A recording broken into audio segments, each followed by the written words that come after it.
Hey, it's Rich from Planet PE, and today's video is all going to be looking at guidance. So I'm going to take you through what guidance is, and we're going to look at different exam questions that we might need to answer in our GCSE PE paper 2. So let's get going looking at guidance. So there are 4 types of guidance that you need to know, but initially we need to be able to define what guidance is. So guidance is a way or a method of conveying information. So basically what we're saying here is that a coach will find different ways to try and get their information across to their performer. And it comes in these 4 different ways. We have visual, verbal, manual, and mechanical. So what that really means is basically that a coach is going to tell you things, they're going to show you things, they're going to maybe move you into a position and possibly use equipment to help you. So let's get looking at those 4 types. So if we were to approach a exam question looking at those, essentially this is the sort of thing that you're going to see. You're going to be asked to just name 2 types or name a type of guidance. But you're then going to need to try and find some application towards a scenario. So this one here is all about a swimming lesson. So we'll keep going back to it along the way to try and think about how our examples might match this question. So when we look at visual guidance is all about the things that a performer can see. So if I was going to try and guide a performer, I might show them how to do it. I might demonstrate how to do it. I might show them a DVD, a clip on YouTube, a video of how that skill should be performed. And the reason that's really, really important is that if you're a novice, you don't really know how to do the sport. You don't know how to do the skill. So it needs to be shown or demonstrated to you so you know how things should look. And you start to build a bit of a mental picture. Now that's really, really good for elite performers. It's especially good for novice performers. So you could use it with anybody, but primarily it's going to be used for those beginners. Now, there are some positives about that. There are some negatives about it, some advantages, some disadvantages.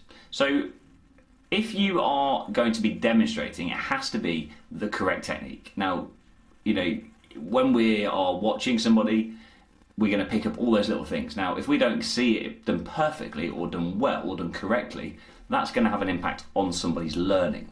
So the demonstration must be really good, and some skills are actually too complicated for us to try and demonstrate.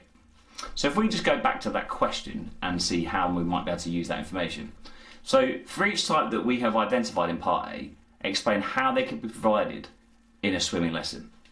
So typically swimming teachers will demonstrate from the side of the pool. So they might be talking about, you know, putting your arm here, entering with the thumb. They might be showing you the positions of the arms. They might be doing signals about the legs, things like that. So that's what sort of thing that we need to look at in this question. So really simply, it says provide a type of guidance that you've identified.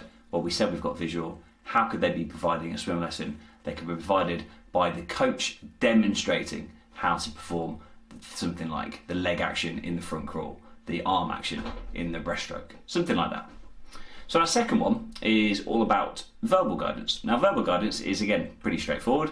When we look at verbal guidance, we're going to be looking here at aspects such as you being told something, somebody saying something to you. So the guidance is given through voice and you're listening. Now there's some really good things about it, there's some not so good things about it. One of the good things, it can be really, really quick. You might just say to somebody, oh, you need to point your toes on that trampoline, and therefore it's dead easy for them. However, if we're new at the sport, there's going to be terminology that somebody might say, you know, I'll take it on the back foot over there. And that novice performer might not understand anything that you're talking about because the language and the terminology you're using might be too complicated. The other thing is that sometimes you can get information overload. Sometimes that information can just be too much and therefore people don't retain the information.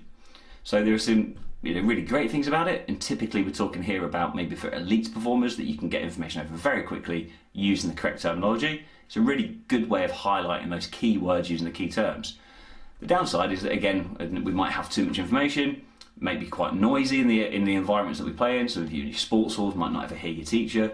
Think about that in a professional football match. We've got 80,000 people watching, making lots and lots of noise. Maybe that verbal guidance is never getting across. So let's have a look at an exam question using verbal guidance. So here it is. Katie is a newly qualified PE teacher at a primary school. She is using verbal guidance in her teaching. Discuss the suitability of verbal guidance when teaching at primary school. So here, this question is saying discuss. Now, discuss means that we've got to look at both sides of the argument. We have to say the good things about it, the bad things. Basically, how suitable is it? How unsuitable is it? So if you're going to pause the video, this would be the time to do it, to maybe attempt the question and then come back in a sec when we go through the mark scheme. This is probably where the advert comes in a sec. So let's have a little look at that question. So discuss the suitability. So we're going to be saying here, it's suitable because, it's not suitable because. And every time we're linking our examples towards the primary school. So you could say things along the way like, it's not suitable because predominantly visual guidance is going to be used instead of verbal guidance because they need to form a mental image of the sport. Verbal guidance, if it's used on its own, might not be able to build that mental picture. So therefore, it wouldn't be suitable. So you can see this sort of things. Now, if we were going to be talking about how it is going to be suitable, really simply, it needs to be used with visual guidance as well. It means that actually students can receive feedback very, very quickly about their performance. So there's some really positive things and some negative things in there. So I'll just pop the mark scheme up in there so you can have a quick look. So you can see in there, there's lots and lots of points in there. Generally, based around the advantages and the disadvantages that we discussed. So in your notes, these are the way that you need to look at producing information. So verbal guidance can be too complicated. Visual guidance is much easier for the novices. Visual guidance gives the mental image of the skill. Verbal guidance doesn't, and also needs some knowledge, needs some prior learning about the terminology and things like that. So that's pretty much the sort of questions that you get. Now you could get a 6-mark question, you get a 9-mark question on this topic, and it can be pretty straightforward for you to answer. So the third one is manual guidance. Now manual guidance is where you're going to be physically moved into the position. So for instance, it might be a case of someone saying, oh, just put the racket across you, here's your backhand grip. Oh no, we just need to move it. So it's just being moved physically by the coach into the correct position. So that can be supported on a handspring.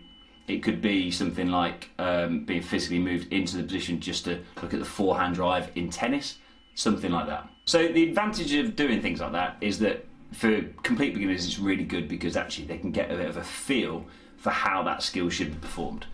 The disadvantage is actually it might be quite uncomfortable for someone moving into that position, or you might become quite reliant on it, or you maybe think you're not doing the skill yourself. So manual guidance has some elements, it can be quite quick. Generally, it might help for safety and things like that, but ideally, we're not necessarily using it as our primary source of guidance.